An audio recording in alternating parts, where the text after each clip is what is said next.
बिस्मिल्लाहिर्रहमानिर्रहीम। आज का हमारा टॉपिक है 1857 से लेकर क़याम पाकिस्तान तक जो बरसीर के मुसलमानों ने जो एफ़र्ट्स की हैं पाकिस्तान के क़याम में, उन एफ़र्ट्स का क्या क्या किरदार है, कैसे एक एक कड़ी से कड़ी मिलती चली गई है। कायद-ए-आज़म मोहम्मद अली जनाब बानी पाकिस्तान रहमतुल्लाह अलैह का कहना है कि बरसीर में पाकिस्तान उसी दिन मार्ज़ वजूद में आ गया था जिस दिन बरसगीर में पहले हिंदू ने कलमा पढ़ा था। तो गोया फिर उसके बाद जैसे जैसे वाक़यात बनते गए वो क़याम पाकिस्तान की इस तहरीक पाकिस्तान को मजबूत तर करते चले गए। 1857 से क़याम पाकिस्तान तक रोनमा होने वाले जो अहम वाक़यात हैं, 1857 में जब मुसलमानों के 800 साला हुकूमत का ज़वाल होता है, बहादुर शाह ज़फ़र आखिरी मुग़ल हुक्मरान को जिस तरह से जिला वतन कर दिया जाता है, उनके बच्चों को उनके सामने जो है वो कत्ल कर दिया जाता है, तो 1858 में मुकम्मल तौर पर ताज बरतानिया की हुकूमत बरसगीर में कायम हो जाती है। 1875 में सर सैयद इस दौरान एक बारीक बीन शख्स ये देखते रहे कि मुसलमानों के ज़वाल के असबाब क्या हैं और उन्हें किस तरह से उठना है। वो अंग्रेज़ों के साथ भी अपना मेल मिलाप रखते रहे हैं। वो इस किस्म की सोच के शख्स थे कि दुश्मनी करके हम अपना मकसद नहीं निकाल सकते, बल्कि इनके साथ मेल जोल से हम ये चीज़ समझ सकते हैं। तो सर सैयद ने सबसे पहले इस बात को भांप लिया कि मुसलमानों का जो अरूज है वो सिर्फ़ और सिर्फ इल्म की बदौलत है। लिहाजा 1875 में उन्होंने अपने अलीगढ़ स्कूल की बुनियाद रखी और बहुत सारे तहकीकी और तालीमी इदारे मुख्तलिफ़ मकामात पर बनाए। आपने इंग्लिस्तान में विज़िट किया, वहाँ का जो है वो निज़ाम तालीम को बगौर देखा और वापस आकर ये काम शुरू किया। और इसी दौरान आपने रसाला तहज़ीबुल अखलाक भी जारी किया। उर्दू हिंदी तनाज़ा शुरू हुआ 1867 में।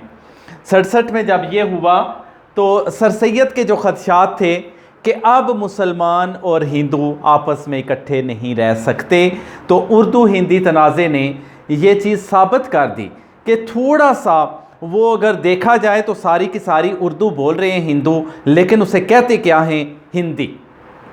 और उन्होंने अपना रस्मुल ख़त भी अपना बना लिया है, जबकि हमने उसको उर्दू को हिंदी का रस्मुल ख़त नहीं दिया, बल्कि हमने इस्लामी जो अरेबिक रस्मुल ख़त था हमने उसे उसमें कन्वर्ट किया।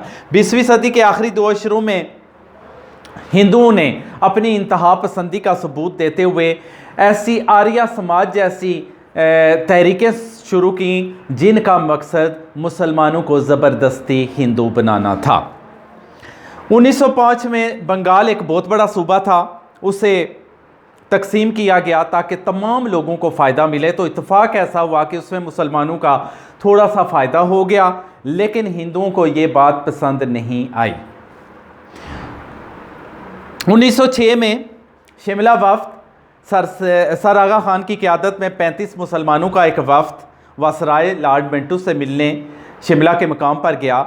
वासराय ने बहुत आवभगत की, इनके साथ अच्छा बर्ताव किया और उनके तमाम मुतालबात को गौर से सुना, और वो जो जुदागाना इंतखाबात का मुसलमानों का मुतालबा था उसको भी बहुत गौर से सुना और उस पर अमल करने का भी उसने कहा। इस चीज़ से मुसलमानों को ये इदराक हुआ कि हमारा एक अपना प्लेटफॉर्म होना चाहिए। शिमला वफ़द हमने बना लिया, क्यों ना हमारा अपना एक प्लेटफॉर्म होना चाहिए, क्यों कि जो है कांग्रेस उसकी कली 1905 में खुल गई है। उसने भरपूर तरीके से वो कहती थी कि मैं हिंदुस्तान की तमाम जो है वो अक़वाम की नुमाइंदा हूँ, लेकिन ऐसा नहीं हुआ। 1905 में उसने हिंदुओं का साथ दिया। तो मुसलमान ये सोचने पर मजबूर हो गए कि अब हमारा अपना एक अलग प्लेटफार्म हो। लिहाजा 1906 में मुस्लिम लीग का क़याम अमल में आता है। तहरीक पाकिस्तान 90 साला तहरीक पाकिस्तान, ये 90 साल का दौर है, 1857 से लेकर 1947 तक। लेकिन अब मुस्लिम लीग का बनना, अब इस तहरीक में तेज़ी आना शुरू हो गई है। क्यों कि मुस्लिम लीग ने अपने जो मकासद तय किए हैं मुस्लिम है तो लीग में आए, पाकिस्तान का मतलब क्या, ला इलाहा इल्लल्लाह। इस तरह से मुस्लिम लीग के परचम के नीचे मुसलमान अकाबरीन अवाम जमा होना शुरू हो गए और उन्हें महसूस हुआ कि अब हमारी अपनी भी एक सियासी जमात मौजूद है। 1905 में जो तकसीम बंगाल हुई थी, हिंदुओं की ज़हनियत, हिंदुओं को मुसलमानों का ये फ़ायदा पसंद नहीं आया। 1905, 1906, 1907, 1908, 1909, 1910, 1911 यानी वो अंदर ही अंदर लगे रहे हैं और इस बात को ख़त्म करके दोबारा 1911 में बंगाल के सूबे को उन्होंने मुत्तहिद करके दम लिया। यहाँ से मुसलमानों की सोच और आई कि देखो एक छोटा सा फ़ायदा इनको मुसलमानों का जो है वो बर्दाश्त नहीं हुआ और दोबारा से बंगाल को एक सूबा बनाकर उन्होंने, चूँकि हिंदू अक्सरियत में थे मुसलमान अकलियत में थे, ताकि वो हिंदू अक्सरियत मुसलमानों को बंगाल में दबा के रखे। ये चीज़ उन्होंने दोबारा से उसको कंबाइन कर दिया। उसके बाद हम देखते हैं कि तहरीक खिलाफत 1920 में, खिलाफत उस्मानिया मुसलमानों की एक बहुत बड़ी खिलाफत, वो सिलसिला जो खुलफाए राशिदीन से चला आ रहा था, 1920 में अंग्रेज़ों ने उसको आपस में लड़ाकर, आपस में टुकड़ों में तकसीम करके उसको ख़त्म करने की कोशिश की खिलाफत उस्मानिया को, जबकि उन्होंने वादा किया था कि जंग अज़ीम अव्वल के बाद वो खिलाफत उस्मानिया को नुकसान नहीं पहुंचाएंगे, जबकि उन्होंने ऐसा ही किया और तुर्की में उन्होंने खिलाफत का जो है वो इख्तिताम कर दिया। तो इस तरह से अलीगढ़ कॉलेज को 1920 में यूनिवर्सिटी का दर्जा मिल गया। अब मुसलमान तालीम की तरफ राग़िब होना शुरू हो गए। सर सैयद का वो विज़न, जिस तरह से वो सोच रहे थे कि मुसलमानों का एक अपना प्लेटफॉर्म हो। 1923 और 24 में सिविल नाफरमानी की तहरीक चली। तहरीक खिलाफत में हिंदुओं ने मुसलमानों का साथ दिया, जो कि खिलाफत उस्मानिया का तल्लक सरासर मुसलमानों से है, लेकिन हिंदू इसके साथ रहे। जो ही खिलाफत का ख़ात्मा हुआ, तहरीक खिलाफत का ख़ात्मा हुआ, उसके बाद सिविल नाफरमानी की तहरीक का खुद ब खुद ख़ात्मा हो गया और फिर वही चीज़ हुई कि हिंदू और मुसलमान आपस में फिर लग गए और फसादात शुरू हो गए। 1933 में एक बरसगीर के मुसलमान चौधरी रहमत अली, जो लंदन में ज़ेर तालीम थे, उन्होंने पाकिस्तान का नाम तख्लीक किया। जिस तरह से आज एब्रीविएशंस बनती हैं PTV, पाकिस्तान टेलीविज़न, इसी तरह से उन्होंने, देखें किस तरह से पाकिस्तान का नाम तख्लीक किया।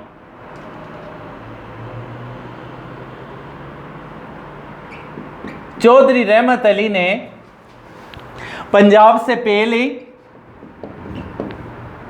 अफ़गानिया, हमारा KPK के सूबे का शुरू से ही नाम का मसला, उस वक्त इसे अफ़गानिया कहते थे। कश्मीर काफ से लिया, कश्मीर से काफ लिया, सीन सिंध से लिया और बलोचिस्तान से तान लेकर उन्होंने पाकिस्तान का नाम तख्लीक किया चौधरी रहमत अली ने। कि ये देखें कि ये मुस्लिम अक्सरियत वाले इलाके, पंजाब, अफ़गानिया, कश्मीर, सिंध, बलोचिस्तान, अगर इन तमाम खित्तों को मिलाकर एक ऐसी रियासत बना दी जाए तो उसका नाम पाकिस्तान होना चाहिए। यहाँ पर एक पॉइंट मौजूद है, वो लोग जो कहते हैं कि बंगाल के अलग होने से हमारा एक बाजू कट गया, वो देख सकते हैं कि बंगाल का पाकिस्तान के साथ उस तरह का उसका वजूद नहीं था। कैसे हो सकता है कि एक मुल्क मर्ज़ वजूद में आए और उसका एक हिस्सा इधर हो और दूसरा हिस्सा इस तरफ हो और दरमियान में एक दुश्मन मुल्क हो। बंगाल को बांग्लादेश, हमने उस वक्त उसे अपने साथ मिलाया, लेकिन उस हवाले से एक बहुत बड़ी अक्सरियत थी मुसलमानों की, पाकिस्तान के साथ चले। बाद में कुछ ऐसे हालात पैदा हो गए कि वो पाकिस्तान के साथ नहीं चल सके, लेकिन जो पाकिस्तान का नज़रिया है, जो आइडियालॉजी है, उसके ऊपर कोई किसी किस्म का नुकसान नहीं पहुंचा। उसके बाद आ जाते हैं 1931 से 1934 तक, जब ये तहरीक इस अंदाज से चल रही है, लेकिन मुसलमानों की बेहिसी है। कुछ मुसलमान खुलूस नियत से काम कर रहे हैं, कुछ मुसलमान ऐसे हैं कि जो हिंदुओं के साथ जाके मिल बैठते हैं। तो कायद आज़म इन हालात में बड़े दिल बर्दाश्ता हो जाते हैं कि क्या ये अपने मुसलमान भाइयों की आज़ादी नहीं चाहते, ये मुसलमान हमारे साथ सारे के सारे क्यों नहीं चलते। आप दिल बर्दाश्ता हो गए, आपने लंदन में मुकम्मल तौर पर अपनी राइश रखने का प्रोग्राम बना लिया। लेकिन कायद आज़म को अल्लामा इकबाल के खतूत, अल्लामा इकबाल ने बार बार कायद को ख़त लिखे कि कायद आ जाएं, कायद आज़म आ जाएं, अब मुसलमानों की इस डगमगाती हुई नैया को आप जैसे एक मल्ला की, एक मजबूत मल्ला की ज़रूरत है। अल्लामा इकबाल को क्या पता था कि मैंने उस पाकिस्तान के बनने से पहले ही फोत हो जाना है, लेकिन उनके खतूत ने कायद आज़म को उठने पर मजबूर कर दिया। 1937 में कांग्रेस की हुकूमत बनी, कांग्रेसी वजारतें आईं और उन वजारतों ने, क्योंकि उन्होंने 11 में से 8 नशिस्तें जीत ली थी और इस तरह से कांग्रेस ने अपनी हुकूमत बनाई, लेकिन उन कांग्रेसी वजारतों ने मुसलमानों के ऊपर जुल्म के पहाड़ तोड़ दिए, हर तरह का जुल्म उनके ऊपर कर दिया, उनका जीना मुश्किल कर दिया, नौकरियों के दरवाजे बंद कर दिए। और फिर ऐसा हुआ कि जंग अजीम दोम पर कांग्रेस का इख्तलाफ हो गया 1939 में, 1939 में हुकूमत बरतानिया के साथ। तो कांग्रेसी वजारतों ने वहाँ से इस्तीफ़ा पेश कर दिया।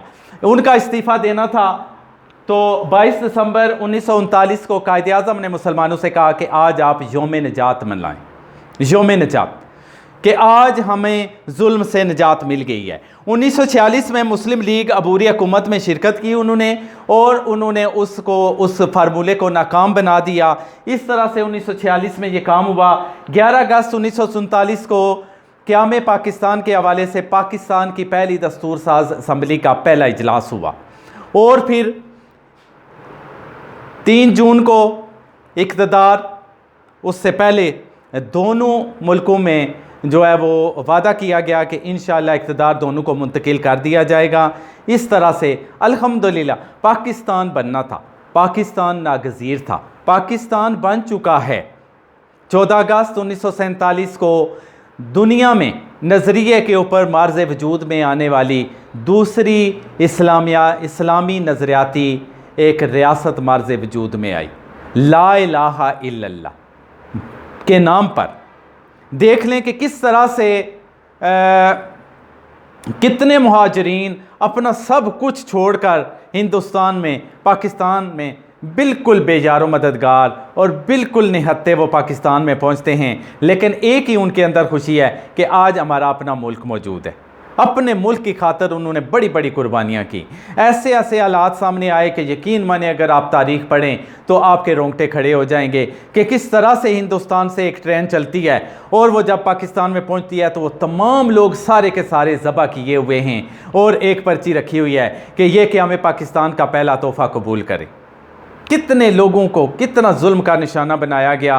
तो इन तमाम कुर्बानियों को हमने उनको समझना है, उनको सिद्के दिल से कबूल करना है। और अब हमारा मकसद क्या है? क़याम पाकिस्तान को मज़ीद, इसके पाकिस्तान को मुस्तहकम करना, पाकिस्तान को मजबूत करना, पाकिस्तान के नज़रिए को फ़रोग़ देना। और बहसीयत तालिब इल्म आपकी ज़िम्मेदारी क्या है? अपने अंदर जज्बा हुब्बुल वतनी, पाकिस्तान जिंदाबाद का नारा लगे तो मैं समझता हूँ कि जो सच्चा पाकिस्तानी है उसका एक एक बाल खड़ा हो जाए। अल्लाह अकबर जिस तरह मुसलमानों का नारा तकबीर है, और फिर आपने देखा कि कितने इस्लामी ममालिक हैं, कितनी इस्लामी रियासतें हैं। सबसे पहले जो मुल्क, जो रियासत एटमी ताकत बनी वो पाकिस्तान। वरना पाकिस्तान के लिए तो हिंदुओं के जो लीडर हैं उन्होंने कह दिया था कि 2 साल 1 साल बाद ये मुल्क चीख चिल्ला कर कहेगा कि हमें अपने साथ वापस मिला लें।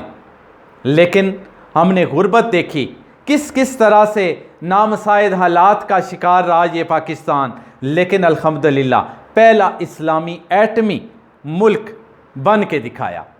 तो इसके दिफा के लिए अब हमने काम करना है। दुश्मन हमारी सफ़ों के अंदर भी मौजूद हैं, बाहर भी मौजूद हैं। आप सब का एक ही फरीज़ा है कि आपने अपने अंदर से जज्बा हुब्बुल वतनी, इस वक्त सारी दुनिया, तमाम गैर मुस्लिम मिलकर मुसलमानों के अंदर से दीन की रूह को निकालना चाह रहे हैं, पाकिस्तानियों के अंदर से पाकिस्तान के बारे में नफ़रत पैदा करना चाह रहे हैं। लेकिन आपने जज्बा हुब्बुल वतनी, हमारा वतन, ये किस किस तरह से हमारे अकाबरीन ने, हमारे रहनुमाओं ने किस तरह से हमारे लिए एक प्यारा वतन, कितना खूबसूरत, दुनिया का खूबसूरत तरीन मुल्क है। अगर आप देखें तो एक वक्त आप देखते हो तो बिल्कुल बर्फ़ एक सूबे में, दूसरे में आप देखते हो तो पंखे चल रहे हैं, सख्त गर्मी है। तो किस तरह से 4 मौसमों का ये सरसब्ज़ व शादाब, किस तरह से हमारे 5 दरियाओं की सरजमीन पंजाब, हमारे पूरे मुल्क की वो ज़रई कफ़ालत, किस तरह से हमारी जो है वो पूरे मुल्क में वो जो है वो अजनास को पूरा कर रहा है। किस तरह से हमारा बलूचिस्तान जो महसूस होता है कि एक बंजर लेकिन मादनी दौलत से माला माल, सुई का सबसे बड़ा ज़ख़ीरा आपका देख लें बलूचिस्तान में, तो ये देख लें। और बहुत सारे हमारे पहाड़ों को देखें तो उनके अंदर कौन कौन सी मादनियात नहीं हैं, किस तरह से उनके अंदर तांबा है, किस तरह से हमारा बेहतरीन संगे मरमर दुनिया में पसंद किया जाता है, ज़रई अजनास पाकिस्तान की बहुत सारी। तो ये हमारा कुदरती जो है वो तोहफ़ों से माला माल हमारा मुल्क, इसको अल्लाह ताला रहती दुनिया तक सलामत रखे। आपने इसकी पासदारी करनी है, इसको समझना है तारीख़ के साथ, ये तारीख़ के साथ आप अपना लगाव पैदा करें, आप समझें। देखें आज जो चौधरी रहमत अली का काम आप देखें, लेकिन अफसोस हमारे बहुत सारे बच्चे इस नाम से नावाकिफ़। चौधरी रहमत अली जिन्होंने पाकिस्तान का नाम तख्लीक किया, वो हमारे लीडर। तो इस तरह से हमने इन चीज़ों को देखना है। आपने ये चैप्टर सामने रख के इसको पढ़ना है और पीछे का जो काम भी आपको दिया गया है उस सारे को करना है, और साथ साथ ये काम आप तमाम सारे मज़ामीन का करना शुरू कर दें। आपके टीचर्स बड़ी मेहनत कर रहे हैं और आप अपने असातिज़ा को इसका फ़ीडबैक ज़रूर दें। आप फ़ीडबैक ज़रूर दें कि ये काम जो हम करा रहे हैं उसका आपको क्या फ़ायदा मिल रहा है। तो वो फ़ीडबैक की वजह से हम अपने लेसन्स को मज़ीद बेहतर करेंगे, अपने बच्चों के लिए इसे और आसान तरीके से पेश करने की कोशिश करेंगे। अल्लाह ताला आपका हामी नासिर हो। आप सबका बहुत शुक्रिया। मुझे पूरी उम्मीद है मेरे बच्चे बहुत अच्छे तरीके से काम करेंगे। Thank you very much.